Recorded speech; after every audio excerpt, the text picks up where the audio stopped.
Hello madam. ಬನ್ನಿ ವರುಣ್, ಕೂತ್ಕೊಳ್ಳಿ. ಪರವಾಗಿಲ್ಲ ಮೇಡಮ್, ನಾನು ನಿಂತ್ಕೊಂಡಿರ್ತೀನಿ. Very good. ಯಾರೆದುರುಗಡೆ ಕೂತ್ಕೋಬೇಕು, ಯಾರೆದುರುಗಡೆ ಕೂತ್ಕೋಬಾರದು ಅಂತ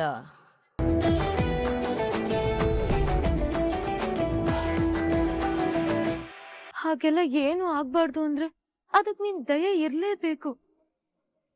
ಎಷ್ಟೋ ಪರೀಕ್ಷೆಗಳನ್ನ ಸೋತು ಗೆದ್ದು ಇಲ್ಲಿವರೆಗೂ ಬಂದಿದ್ದೀನಿ. ಅದ್ರಲ್ಲೆಲ್ಲ ನನಗೆ ಅರ್ಥ ಆಗಿದ್ ಮಾತ್ರ ಒಂದೇ ವಿಷಯ, ನಾವ್ ಏನೇ ಪ್ರಯತ್ನ ಮಾಡಿದ್ರು ಕೊನೆಗ್ ರಿಸಲ್ಟ್ ಕೊಡೋದು ನೀನೇ ಅಂತ. ಒಟ್ನಲ್ಲಿ ನಾವು ನಡೆಯೋ ದಾರಿ ಸರಿ ಇದ್ರೆ ನೀನ್ ಯಾವ್ದಾದ್ರೂ ರೂಪದಲ್ಲಿ ಬಂದು ಕಾಪಾಡ್ತೀಯ ಅನ್ನೋ ನಂಬಿಕೆ ಬಂದಿದೆ. ಅದೇ ರೀತಿ ಇದ್ರಲ್ಲೂ ನನ್ನ ಪಾರ್ ಮಾಡು.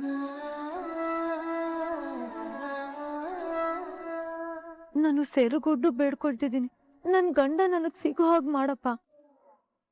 ಇದ್ ಒಂದನ್ ಬಿಟ್ಟು ನಾನ್ ನಿನ್ನ ಹತ್ರ ಬೇರೆ ಏನೂ ಕೇಳಲ್ಲ. ನಿನ್ ಮೇಲೆ ನಂಬಿಕೆ ಇಟ್ಟು ಪ್ರಾಮಾಣಿಕವಾಗಿ ಪ್ರಯತ್ನನ ಮಾಡ್ತೀನಿ. ನನ್ ನಿರೀಕ್ಷೆನ ಸುಳ್ಳು ಮಾಡ್ದೆ ಒಳ್ಳೆ ಫಲ ಕೊಡಪ್ಪ.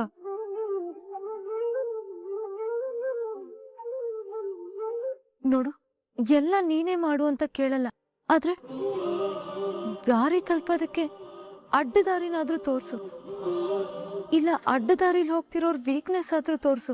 ಅದನ್ನಾದ್ರೂ ನನ್ ಸ್ಟ್ರೆಂತ್ ಮಾಡ್ಕೊಂಡು ಎಲೆಕ್ಷನ್ ಅಲ್ಲಿ ಗೆಲ್ತೀನಿ.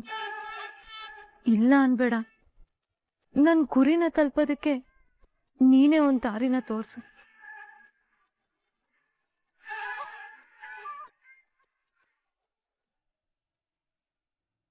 ಹಲೋ, ನಾನು ಸೋನು ಮಾತಾಡ್ತಾ ಇದ್ದೀನಿ. ಯಾವ ಸೋನು? ಬಾಂಬೆ ಸೋನು. ಸೋನು, ನನ್ ಚಿನ್ನು. ಸದ್ಯ ನಾನಿನ್ನೂ ನೆನ್ಪಿದೀನಾ? ಅಯ್ಯೋ, ಹೇಗ್ ಮರೆಯೋಕ್ಕಾಗುತ್ತೆ? ನಾವಿಬ್ರು ಬಾಂಬೆನಲ್ಲಿ ಕಳೆದಿದ್ದು ಬ್ಲಾಕ್ ಅಂಡ್ ವೈಟ್ ದಿನಗಳು ಇನ್ನು ಕಲರ್ ಕಲರ್ ಆಗಿ ನನ್ನ ಮನ್ಸಲ್ಲಿ ಮಿಂಚುತ್ತಾ ಇದೆ. ನಿಜಾನಾ? ಅಯ್ಯೋ ಬಂಗಾರ, ನಿಜಾನ ಅಂತ ಕೇಳ್ತಾ ಇದೀಯಾ? ನೀನೇನಾದ್ರೂ ನನ್ನ ಎದುರುಗಡೆ ಇದ್ದಿದ್ರೆ ನನ್ ಎದೆನ ಬಗದ ಹಂಗೆ ತೋರಿಸ್ತಾ ಇದ್ದೆ. ಅಲ್ಲಿ ನೀನು, ನಿನ್ ಪಕ್ಕ ನಾನು, ಹಾಗೆಲ್ಲ ಇದ್ವಿ ಅಂತ. ಅಯ್ಯೋ, ನನಗೆಷ್ಟು ಸಂತೋಷ ಆಗ್ತಾ ಇದೆ ಗೊತ್ತಾ? ನಿಜವಾಗ್ಲೂ ನೀವಿನ್ನು ನನ್ನ ಮರ್ತೇ ಇಲ್ವಾ? ಹೇಗೆ ಮರೆಯಕ್ಕಾಗುತ್ತೆ ಚಿನ್ನ? ನಾನು ನೀನು ಬಾಂಬೆ ಬೀಚಲ್ಲಿ ಕೈ ಕೈ ಹಿಡ್ಕೊಂಡು ಮರಳಲ್ಲಿ ಓಡಾಡ್ತಾ ಇರ್ಬೇಕಾದ್ರೆ ನೀನ್ ನಗ್ತಾ ಇದ್ದ ಶಬ್ದ ನನ್ನ ಕಿವಿಯಲ್ಲಿ ಇನ್ನೂ ಹಾಗೇ ಕೇಳಿಸ್ತಾ ಇದೆ. ಇಷ್ಟೆಲ್ಲ ಪ್ರೀತಿ ಇಟ್ಕೊಂಡಿರೋರು ಮತ್ಯಾಕ್ ನನ್ನಿಂದ ಅಷ್ಟೊಂದ್ ದೂರ ಇದ್ದೀರಾ? ಚಿನ್ನು, ನೀನು ನನ್ನ ಹೃದಯ ಬಡಿತವೇ ಆಗಿದ್ದೆ. ಈಗ ನಾನು ದೂರ ಇದ್ದೀನಿ ಅಂದ್ರೆ ಅದು ನನ್ನ ಕರ್ಮ. ಮನೆಯವರೆಲ್ಲ ಸೇರ್ಕೊಂಡು ಒಂದು ಕನಿಷ್ಠವಾದ ಅನಿಷ್ಟನ ನನಗೆ ಗಂಟು ಹಾಕ್ಬಿಟ್ರು. ಏನ್ ಮಾಡೋದು? ಮದುವೆ ಮಾತ್ರ ಬೇರೆಯವ್ರ ಜೊತೆಗಾಗಿದೆ, ಆದ್ರೆ ನನ್ನ ಮನಸ್ಸು ತುಂಬ ನೀನೇ ತುಂಬಿಕೊಂಡಿದೀಯ ಚಿನ್ನು. ನೀವ್ ಹೇಳ್ತಾ ಇರೋದೆಲ್ಲ ನಿಜ. ನನ್ನಿಂದ ನಂಬಲೇಬೇಕು ನನ್ನ ಮುದ್ದು. ನೋಡು, ನಿನ್ನ ಧ್ವನಿ ಕೇಳಿ ನನ್ನ ಮೈ ಮೇಲಿರೋ ಒಂದು ರೋಮಾನು ನಿನ್ ಜೊತೆ ರೋಮ್ಯಾನ್ಸ್ ಮಾಡೋದಕ್ಕೆ ಕಾಯ್ತಾ ಇದ್ದಾವೆ.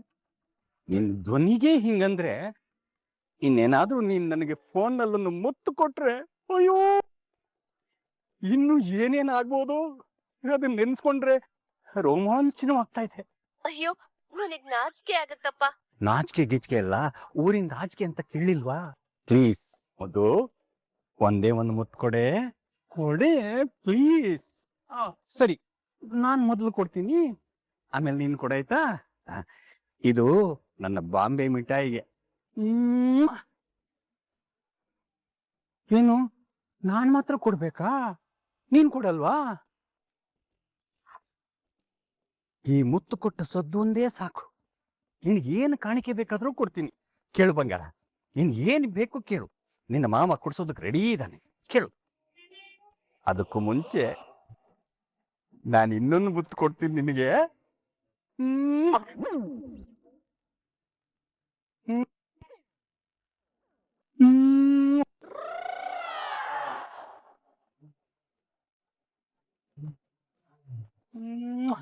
ನನಗಿಲ್ವಾ? ನಾನೇ ಕೊಡ್ಬೇಕಾ? ನೀನು ಕೊಡು ಕೊಡು.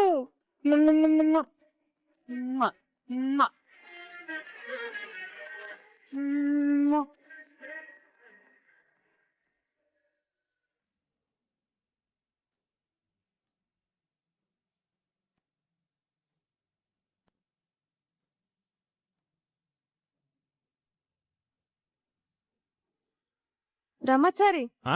ಯಾಕೆ ಅವಾಗ್ಲಿಂದ ತಿರುಗ್ ನೋಡ್ತಾ ಇದ್ಯಾ? ಏನ್ ಕತೆ? ಅಲ್ಲ ರೀ, ನಾವೀಗ ಎಲ್ಲಿ ಹೋಗ್ತಾ ಇದೀವಿ? ರಾಘು ಮನೆಗೆ. ಈಗ ವಿವೇಕ್ ಅವ್ರು ನಿಮಗೆ ಫೋನ್ ಮಾಡಿದ್ರು ತಾನೆ? ಹೌದು, ನೀವೇನ್ ಹೇಳಿದ್ರಿ ಅವ್ರಿಗೆ? ಜಯನಗರ್ ಅಲ್ಲಿ ಇದ್ದೀನಿ ಅಂತ ಹೇಳ್ದೆ. ಈಗ ನಾವ್ ಜಯನಗರಲ್ಲಿ ಇಲ್ವಲ್ಲ. ಅಯ್ಯೋ ರಾಮಾಚಾರಿ, ಅವ್ನ್ ಕಾಲ್ ಮಾಡ್ಬಿಟ್ಟು ಏನ್ ಕೇಳ್ದ, ಎಲ್ಲಿದ್ದೀರಾ ಅಂತ. ನಾನ್ ಅದಕ್ಕೆ ವಿಜಯನಗರಲ್ಲಿ ಇದ್ದೀನಿ ಅಂತ ಹೇಳ್ದೆ. ನಾನೇನಾದ್ರೂ ಕಾಲ್ ಮಾಡ್ತೀನಿ, ಸಿಗ್ತೀನಿ, ಮಾತಾಡ್ತೀನಿ ಅಂತ ಏನಾದ್ರೂ ಹೇಳದ್ನಾ? ಇಲ್ಲ. ತಲೆ ಕೆಡ್ಸ್ಕೊಳ್ತೀಯ?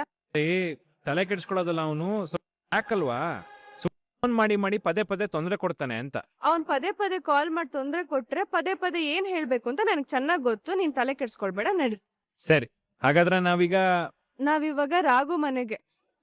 ಎಲೆಕ್ಷನ್ ಇದೆಯಲ್ವಾ ರಾಮಾಚಾರಿ, ನಾವ್ ಅಲ್ಲಿಗೆ ಹೋಗ್ಬೇಕು. ಸರಿ ಮೇಡಮ್, ನೀವ್ ಹೇಳದ್ಮೇಲೆ ಮುಗೀತು. ರಾಮಾಚಾರಿ, ಝಾನ್ಸಿ ಗೆಲ್ತಾಳಲ್ವಾ? ನಾವು ಗೆಲ್ಲಿಸ್ಬೇಕು ಮೇಡಮ್. ನೋಡಿ, ಕೆಟ್ಟವ್ರಿಗೆ ಏನಾಗುತ್ತೋ ಏನೋ, ಒಳ್ಳೆಯವ್ರಿಗಂತ ಒಳ್ಳೇದೇ ಆಗ್ಬೇಕು, ಒಳ್ಳೆಯವ್ರಿಗೆ ಗೆಲುವಾಗ್ಬೇಕು. ಜೊತೆಲಿ ನಿಂತು ನಾವು ಗೆಲ್ಲಿಸ್ಬೇಕು. ಆದ್ರೆ ಈ ನಿಮ್ ವಿವೇಕು ಪದೇ ಪದೇ ಫೋನ್ ಮಾಡಿ ತೊಂದರೆ ಕೊಡ್ತಾನೆ ಅನ್ನೋದಷ್ಟೇ. ಅವ್ನ್ ಟಾರ್ಚರ್ ಕೊಟ್ಟು ನನಗೆ ಡಬಲ್ ಟಾರ್ಚರ್ ಕೊಡೋದಕ್ಕೆ ನನ್ಗೆ ಚೆನ್ನಾಗ್ ಗೊತ್ತು. ನೀನ್ ತಲೆ ಕೆಡ್ಸ್ಕೊಳ್ಬೇಡ, ನಡಿ.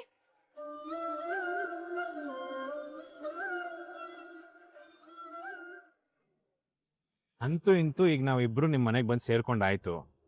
ನ್ಯಾಯವಾಗಿ ಎಲೆಕ್ಷನ್ ನಡೆಸೋ ಜವಾಬ್ದಾರಿನೂ ತಗೊಂಡಾಯ್ತು. ಇನ್ನೂ ನಿಮ್ಮನ್ನ ಗೆಲ್ಸೋ ಪ್ರಯತ್ನ ನಾವು ಮಾಡೋಣ. ನೀವು ನಮ್ಮನೆಗೆ ಸೇರ್ಕೊಂಡಷ್ಟು ಈಸಿಯಾಗಿ ನಮ್ಮ ಮನೆಯವ್ರ ಮನಸ್ಸನ್ನ ಬದಲಾಯಿಸಕ್ ಆಗಲ್ಲ.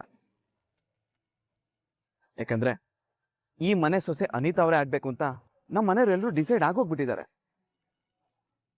ಮಾಡ್ಕೊಳ್ಳಿ ಬಿಡಿ. ನಾವಿವಾಗ ಅವರಿಂದ ಓಟ್ ತಗೊಳ್ಬೇಕು ಅಂದ್ರೆ ಅನಿತಾನ ಅವ್ರ ಮನ್ಸಿಂದ ತೆಗ್ದಾಕೋ ಅವಶ್ಯಕತೆ ಇಲ್ಲ. ಜಸ್ಟ್ ಝಾನ್ಸಿ ಬಗ್ಗೆ ಒಂದೊಳ್ಳೆ ಅಭಿಪ್ರಾಯನ ಅವ್ರ ಮನ್ಸಿಗೆ ಮುಟ್ಟೋ ಹಾಗೆ ಮಾಡ್ಬೇಕು ಅಷ್ಟೇ. ಅದ್ ಹೇಗಾಗತ್ತೆ? ಯಾಕಂದ್ರೆ ಇಲ್ಲಿರೋರ್ಗೆ ಯಾರಿಗೂ ಒಳ್ಳೆತನ ಬೇಕಾಗಿಲ್ಲ, ಅವ್ರ ಗಣಿತ ಗೆಲ್ಲೋದಷ್ಟೇ ಬೇಕಾಗಿರೋದು. ಹೌದು, ಅದಕ್ಕಿಂತ ಹೆಚ್ಚಾಗಿ ಇವರೆಲ್ಲರೂ ಯಾರ ಮಾತನ್ನು ಕೇಳೋ ಮನಸ್ಥಿತಿಲಂತೂ ಮೊದಲೇ ಇಲ್ಲ. ಅಲ್ಲ, ಪ್ರಯತ್ನನೇ ಪಡದೆ ಪ್ರತಿಫಲ ಸಿಗುತ್ತೆ ಹೇಳಿ. ಈಗ ಅವ್ರಿಗೆ ನಮ್ಮ ಮೇಲೆ ಅಭಿಮಾನ ಇದೆ, ಅವರು ನಮ್ಮನ್ನ ಅವ್ರ ಕಡೆಯವರು ಅಂತ ತಿಳ್ಕೊಂಡಿದಾರಲ್ವಾ. ನಾವೀಗ ಅದನ್ನೇ ಅಡ್ವಾಂಟೇಜ್ ಆಗಿ ತಗೊಂಡು ಒಬ್ಬೊಬ್ಬರನ್ನು ಟಾರ್ಗೆಟ್ ಮಾಡಿ ಅವ್ರ ಜೊತೆ ಇಂಟ್ರಾಕ್ಟ್ ಮಾಡಿ ಝಾನ್ಸಿ ಅವ್ರ ಮೇಲೆ ಅವ್ರಿಗೆ ಒಳ್ಳೆ ಭಾವನೆ ಮೂಡೋ ತರ ಮಾಡ್ತೀವಿ ಅಷ್ಟೇ. ನಿಮ್ಗಿರೋ ಇಷ್ಟು ಶಾರ್ಟ್ ಟೈಮಲ್ಲಿ ಅದೆಲ್ಲ ಸಾಧ್ಯನಾ? ಇರೋದು 4 ಗಂಟೆಗೆ ತಾನೆ, ಅಲ್ಲಿವರೆಗೂ ಬೇಜಾನ್ ಟೈಮ್ ಇದೆ ಅಲ್ವಾ? ಒಂದೇ ಒಂದ್ ರಾತ್ರಿಲಿ ಇಡೀ ಕ್ಷೇತ್ರನೇ ಬದಲಾಗತ್ತಂತೆ. ಇನ್ನು 4 ಜನದ ಮನ್ಸ್ ಬದಲಾಯಿಸಕ್ಕಾಗಲ್ವಾ? ಮಾತಾಡೋಕೆ 10 ನಿಮಿಷ ಟೈಮ್ ಸಿಕ್ಕಿದ್ರೆ ಸಾಕು, ಆಟೋಮ್ಯಾಟಿಕ್ ಆಗಿ ಅವ್ರ ಮನ್ಸು ಝಾನ್ಸಿ ಕಡೆ ವಾಲುತ್ತೆ. ಇಲ್ಲಾಂದ್ರೆ ನಾವಿಬ್ರು ವಾಲಿಸ್ತೀವಿ. ಅವ್ರು ನಿಮ್ ಮಾತ್ ಕೇಳಿಸ್ಕೊಳ್ತಾರೆ ಅನ್ಕೊಂಡಿದ್ದೀರಾ? ಕೇಳಿಸ್ಕೋತಾರೆ. ಯಾಕಂದ್ರೆ ನಾವು ನಿಮ್ ಪರವಾಗಿ ಮಾತಾಡ್ತಾ ಇದೀವಿ ಅಂತ ಅವ್ರಿಗೆ ಅರ್ಥನೇ ಆಗಲ್ಲ. ಅದು ಅಲ್ಲದೆ ನಾವಿಬ್ರು ಹೊಸದಾಗಿ ಬಂದಿದೀವಿ ಅನ್ನೋ ಕಾರಣದಿಂದ ಆದ್ರೂ ನಮ್ ಜೊತೆ ಮಾತುಗೂ ಕೂರ್ತಾರೆ, ನಮ್ಮ ಅಭಿಪ್ರಾಯಕ್ಕೆ ಬೆಲೆನೂ ಕೊಡ್ತಾರೆ. ಅದ್ರ ರಾಮಾಚಾರಿ ಬಿಡಿ, ಯಾರನ್ನೇ ಆದ್ರೂ ಮಾತಲ್ಲೇ ಮರಳ್ ಮಾಡಿ ಮನ್ಸನ್ನೇ ಗೆದ್ಬಿಡ್ತಾನೆ. ನೀವೇನ್ ಕಮ್ಮಿನಾಚಾರ ಮೇಡಮ್? ಎದುರಾಳಿಗಳ ಮನ್ಸನ್ನ ಚಿಟ್ಕೆ ಹೊಡೆಯೋ ತರ ಗೆದ್ದು ಅವ್ರು ಹೇಗ್ ಸೋತ್ರು ಅಂತ ಅವ್ರಿಗೆ ಸುಳುವು ಬಿಡದೇರಂಗ್ ಗೆದ್ದು ಬಿಡ್ತೀರಾ. ಆ ಒಂದು ಗುಣ ನಿಮ್ಮಿಬ್ಬರಲ್ಲೂ ಇದೆ ಬಿಡಿ. ನೀವು ಮಾತಾಡ್ತೀರಾ ಅಂದ್ರೆ ನನಗ್ ಯಾವ ಭಯನೂ ಇಲ್ಲ, ಯಾಕಂದ್ರೆ ನಿಮ್ ಮಾತಲ್ಲಿ ಅಷ್ಟು ಶಕ್ತಿ ಇದೆ ಅನ್ನೋದು ನನಗ್ ಗೊತ್ತಿದೆ. ನೋಡಿ, ನಿಮ್ಮನ್ನ ಗೆಲ್ಲಿಸ್ಬೇಕು ಅಂತಾನೆ ನಾವಿಲ್ಲಿಗೆ ಬಂದಿದೀವಿ. ಆ ಜವಾಬ್ದಾರಿ ನಮ್ಮ ಹೆಗಲ ಮೇಲೆ ಹಾಕೊಂಡಿದೀವಿ. ನಿಮ್ಮನ್ನ ಗೆಲ್ಸೆ ನಾವಿಲ್ಲಿಂದ ಹೋಗೋದು, ತಲೆ ಕೆಡ್ಸ್ಕೊಬೇಡಿ. ಹಾಗಾದ್ರೆ ನಮ್ ಮೊದಲನೇ ಟಾರ್ಗೆಟ್ ಯಾರು ರಾಮಾಚಾರಿ?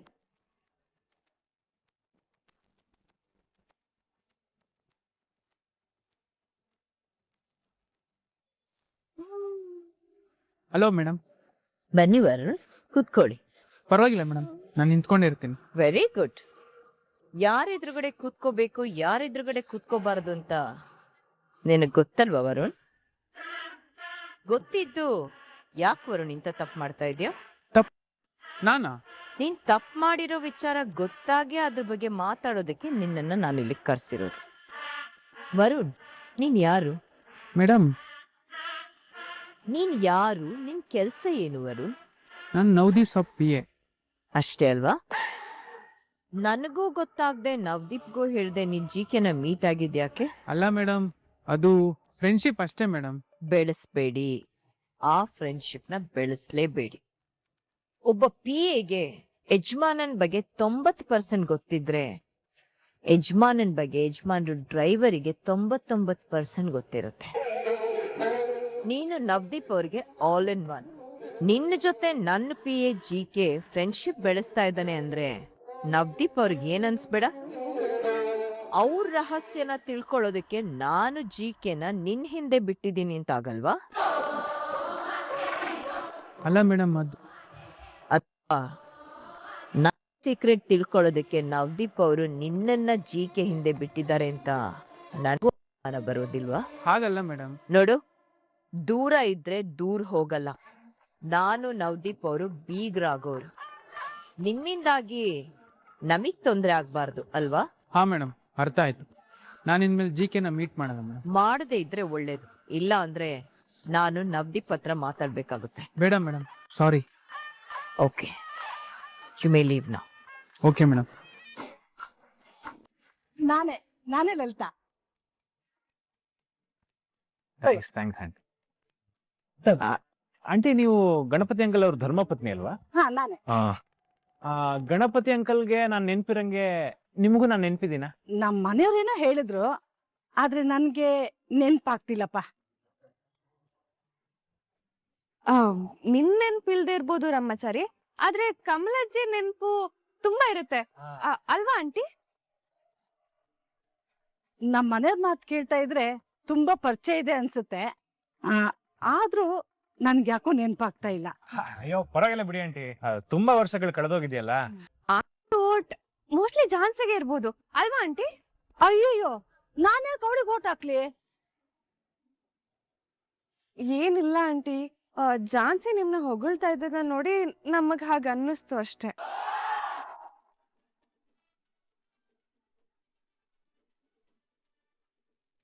ಹೌದಾ?